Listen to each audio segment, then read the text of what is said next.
Here's what's happening this week in Warcraft. Hey, it's Soul, and you can help support the channel by hitting the like button, subscribing for more WoW coverage, and catch me live on Twitch.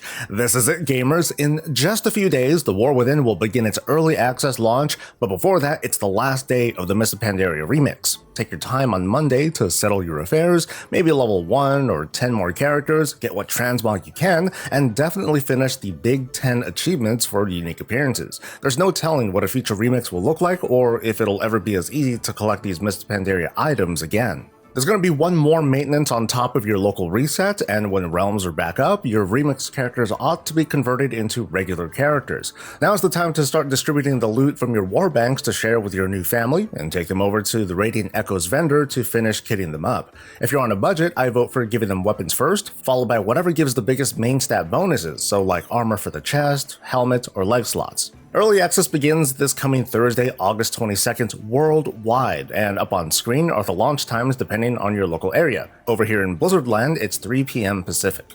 For those not participating, hey, you could still be entertained. The best way to monitor the state of early access is to check the Warcraft section of Twitch and see if everyone's sitting on the same screen. Then use your favorite screenshot tool to capture the moment and post it on social media for some very easy engagement. I'll be joining you 1 to 2 hours before launch, streaming on both Twitch and YouTube. The drops and supporter streamer promos are not happening yet, just show up and hang out. In the past, I was one for helping folks prepare for speed leveling, and I would recommend things like bringing flasks and speed potions, anything that'll help you race towards endgame. More recently though, my focus has shifted from speed to more like efficiency, which isn't exactly the same thing. I shared my plans for early access progression in another video, but here I'm going to give more general insights and best practices towards leveling in these first couple days. And ahead of time, you may want to position your characters. The launch begins in Dalaran on the Broken Isles, so feel free to move your first character there. A quest will pop up on your screen to speak with someone, and you'll kick off the launch event in Dalaran. Once you get far enough into the starting campaign, you'll unlock a skip for your alt. Freshly leveled characters, like the ones from the remix, only need to complete the starting quest that takes them to Silithus, then they can speak with Thrall to initiate the skip. There may be alternate ways to skip this, like maybe just have your alts take the portal straight to Dornogal, the hub city. I'm just presenting to you 2 easy working options I discovered.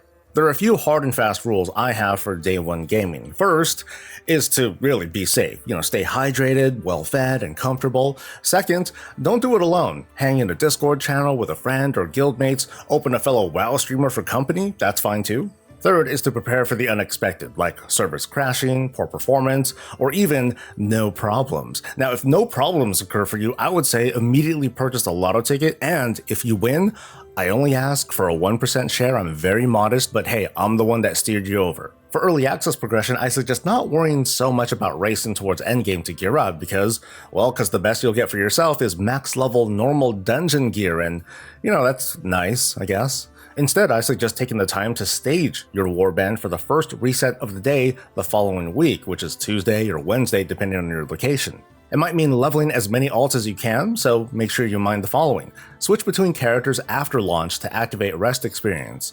And maybe this happens already, but I'm paranoid and I do it anyway. But I'd say keep an eye on social media and forums if anyone's having problems with logins or switching characters. If there's any sign of instability, you probably just want to stay on the character you're on. It's not all that worth it risking downtime so you can get a handful of extra experience. In fact, no matter what you're doing, yes, keep tabs on public chatter. If you're hearing that certain zones or instances or delves are buggy, then you'll know what to avoid. Now, it's not lost on me that I'm giving tips around likely problems that happen in a WoW expansion launch, but hey, I'm not going to pretend it's all roses here either. I suggest leveling 1 character at a time to most efficiently stack achievement milestones that give experience boosts for the warband.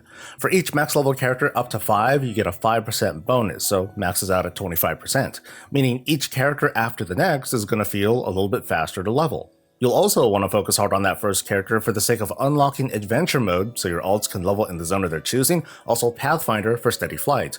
Now that's super easy, you just gotta complete the leveling campaign and explore the map. You almost have to go out of your way to not get Pathfinder.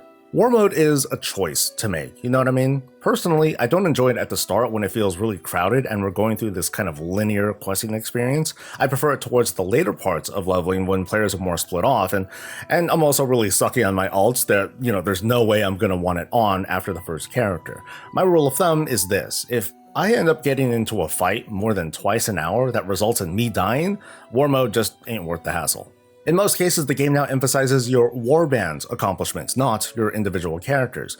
That means if you want, you can level super fast on your first character doing the main story quest line and little else, and then, when playing alt, focus entirely on side quests that your main did not until they reach max level, and then your next alt can focus on side quests that your first alt didn't, and so on and so forth. It's kind of the beauty of shared progress and shared reputation. I'm going to revisit this topic next week when we talk about Warbands and the general launch, but the takeaway is you don't need to repeat the main or the side quests if you don't want to. Your alts can level through delves and dungeons and time walking and battlegrounds for all we care, but they'll get the full benefit of reputation and renown or elsewhere. To me, it's not exactly confusing, it's just more unfamiliar. It's something I'm mentally getting used to as well.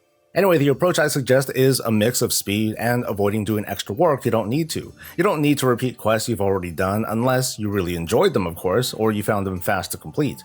Instead, let your alts do what they want, and of course, if you roll only a single main, then have at it and knock everything out to up your renown level. The goal is to ensure your renown is high enough to unlock all the endgame activities available after the first reset, and the game is making every effort to make sure that you do so just by leveling. I'd also suggest trying to progress your professions as far as you can, which will hopefully include collecting knowledge points from treasures found in Khazalgar. If they're around, great. Go find them, go pick them up. You can use something like handy notes to do that. If they're not, well, we're going to find out really fast, so just be on the lookout. There's a fair likelihood we'll get more information on what is exactly available during early access shortly before launch. If you're not participating in early access at all, there might be other things to be on the lookout for, like the price of the WoW token. Traditionally, expansion launches have been the time when the token dips the most, with lots of returning players needing gold to fund their early progression. Also, with this being the first time we have an early access launch, I want to underline this, there might be an opportunity for players to monitor the auction house and start buying up War Within materials collected by early access players. And maybe these can flip into something better in the first days of general launch, maybe sooner if you're super aggressive. Just keep in mind this is pretty risky behavior. As we learn more leading up to early access, I'll do my best to cover it. And I want to thank you folks for continuing to watch these Monday reminders every week since like the launch of Shadowlands, oh boy. And I'll keep doing them so you stay on top of what's what. Please like the video, subscribe for more coverage, and we'll see what we can do about new Bob tracks to close us out with. But for now, that's it, and we'll see you in Khazalgar. Stay safe, stay healthy, and okay, one last one more time because this one was my favorite. Stay breezy. Wasted my life, it's obsession. I'm grinding reputation, I won't be denied. Hit that 25 and I'll be famous. Contract spent, I can't slow down. Rep is who I am, can't do anything else. So don't hold me back. Need that gear, I need that bug, I need that pet. So I'm gonna make soup, then I'm gonna world boss, then I'm gonna farm more, then I'm gonna not work. My renown will go up, then I'm gonna dig holes, then I'm gonna dig holes, then I'm gonna dig holes. Done.